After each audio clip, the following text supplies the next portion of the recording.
Welcome back to Sarah No Support Workers. And today is a very special and exciting episode because, babe, we have made it to 100 episodes. Yes, 100 episodes. Yes, I'm still pinching myself up over this, right? Because how the hell did we get here? And honestly, this podcast did not start with some sort of like fancy master plan. There's no business structure, to be honest, about this. And I didn't sit with some sort of like whiteboard or a ring light or the 5-year strategy.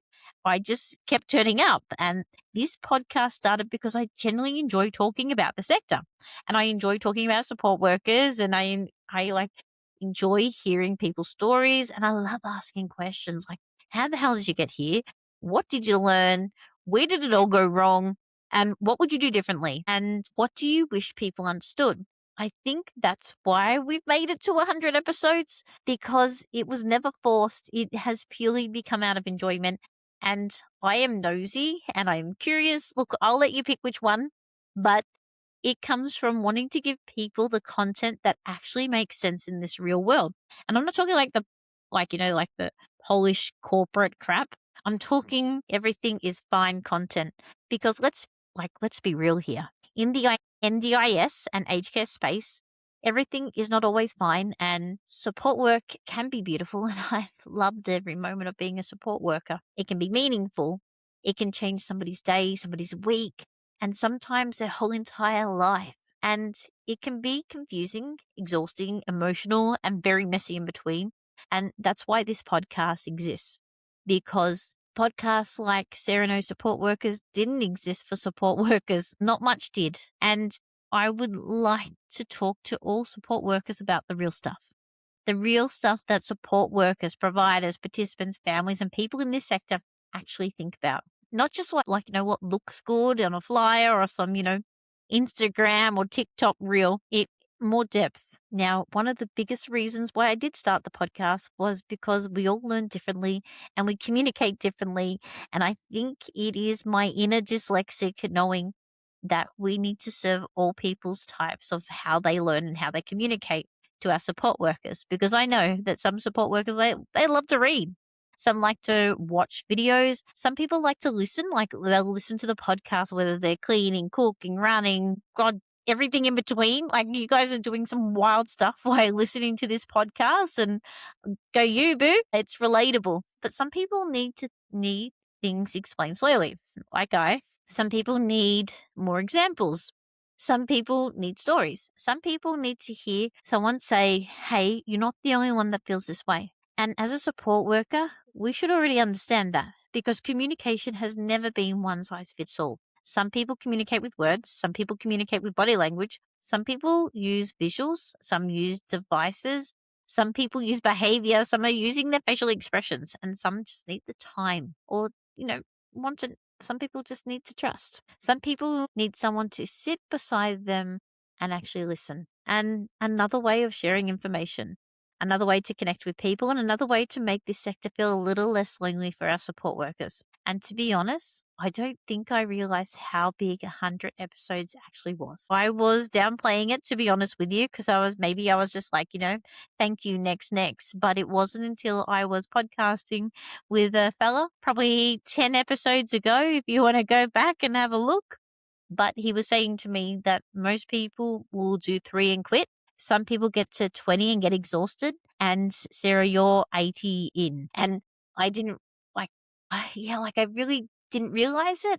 And that's when I probably actually stopped and thought about it and thought, oh, hang on, 100 episodes is actually a lot. That is a lot of conversations. It's like 100 conversations, 100 moments of learning, and 100 chances to hear from people in the sector. 100 times I have shown up, even when like my life had been chaotic and messy and loud and everything in between. And I downplayed it, to be honest with you, because the podcast has always been fun.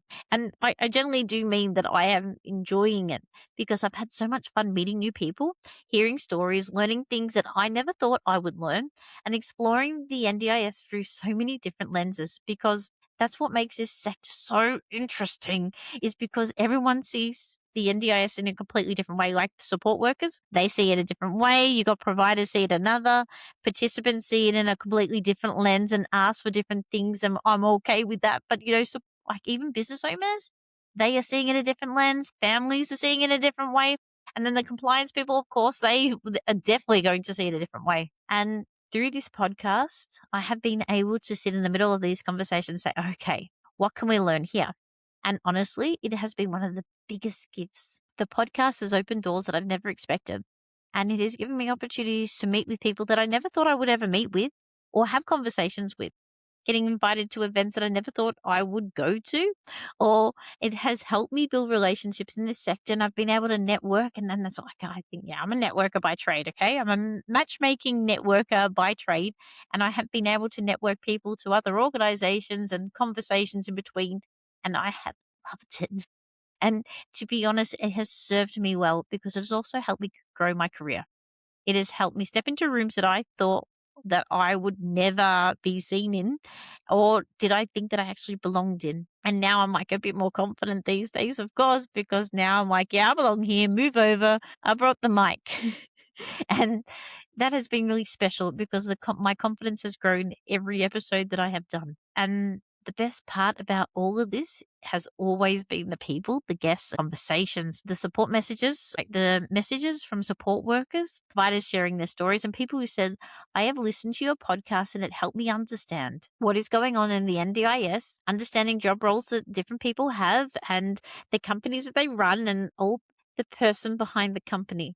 And that's the good stuff. That's why I kept going, because the podcast has never been about me talking, even though, yes, I do love a good chit chat. And it has been a way to create a space for people in this sector to talk, learn, laugh, reflect, and say, oh, wow, I needed to hear that. But I will also want to be honest. If I'm reflecting right now, times are really hard in the NDIS. And I mean, like, they are really are. They are things are so challenging. They are so different. They are moving in ways that they never used to. The work 5 years ago may not work now.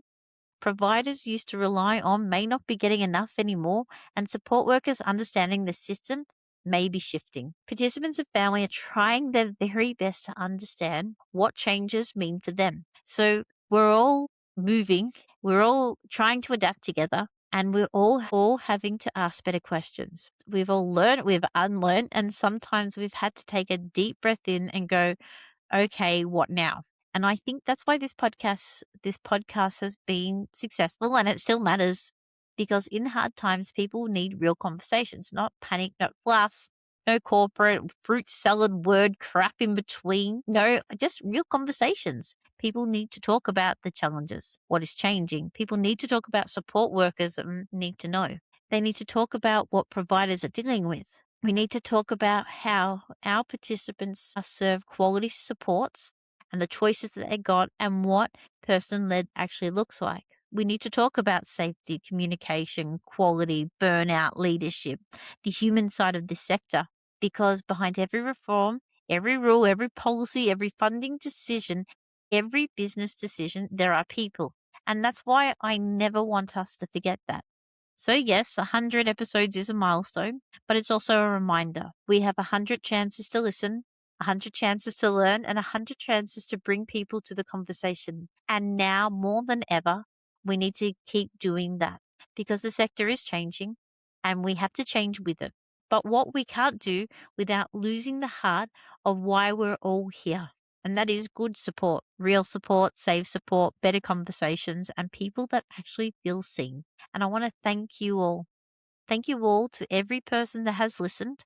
Thank you all to every guest that has trusted me with their story. Thank you all to every support worker who shared an episode.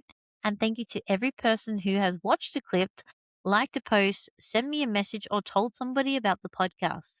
You are the reason why this little podcast somehow has made it to 100 episodes. And I know 100 episodes for some people might not sound like something that is massive to people, but to me, it feels big. It means that I didn't quit. It means that I kept showing up even when it was hard, even when I was tired, and even when I had no idea if people were even listening, to be honest. And my tech went multiple times. I've lost a laptop. I have lost a tablet. I have gone through multiple speakers. Yep. And at times I had been really nervous interviewing some people, and my life also at times was really busy. Even when I had a million things on and I just kept going. And sometimes that's the whole lesson. You don't need to be perfect all the time. You need to care enough to keep showing up. Apply to podcasting, apply to business, apply to support work, apply to the sector. But we all just need to keep showing up, doing better. 100 episodes might not, 100 episodes to me is not a look at me moment. It is 100 episodes of us building together something really special, because this podcast has become its own little community. It has a place of real voices, a place of real sector stories, a place where support workers, I hope you all feel seen here, a place where providers get to share what they're building, a place where we get to talk about big changes and the hard bits, the wins, the lessons, the losses, the absolute chaos that we have been working in. So today's episode is short and sweet. No big guest, no big topic, no juicy breakdowns I've got for you. Just me saying thank you.